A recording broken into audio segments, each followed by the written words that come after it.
তাই মোহাম্মদ রাজাউল রিপন উপস্থিত আমাদের প্রিয় সাবেক ফুটবল খেলোয়াড়, আজকের এই খেলার অনুষ্ঠানের প্রধান অতিথি জনাব আমিরুল ইসলাম সাহেব। আমার নাম বলতে না করতেছে, খেলার দিকে তবে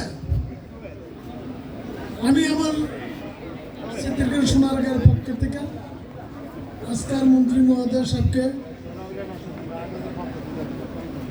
আন্তরিক ধন্যবাদ জানাই। সিদ্দিকুর কিছু দেখছি আপনার নামে কিন্তু বিচার আছে, আপনি মনে করেন না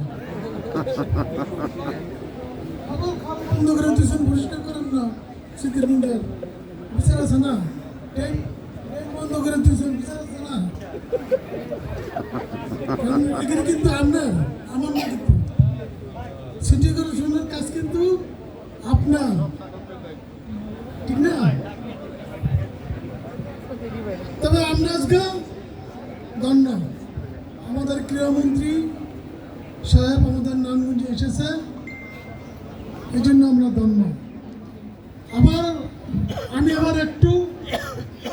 আমার একটু আবদারও আছে, কারণ সোনারগাঁয়ে আমি ওনাকে 11 বিঘা জায়গা দান করবো স্টুডেন্টের জন্য। সোনারগাঁও জাদুঘরে 2 নম্বর গেটে এই স্টুডেন্টরা মনে হয় সবাই চিনেন জাদুঘর, সোনারগাঁও জাদুঘরে 2 নম্বর গেটে।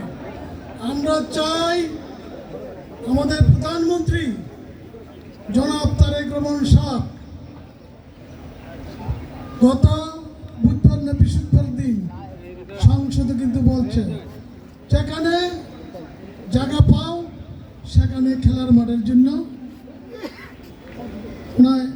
প্রতিশ্রুতি দিয়েছে।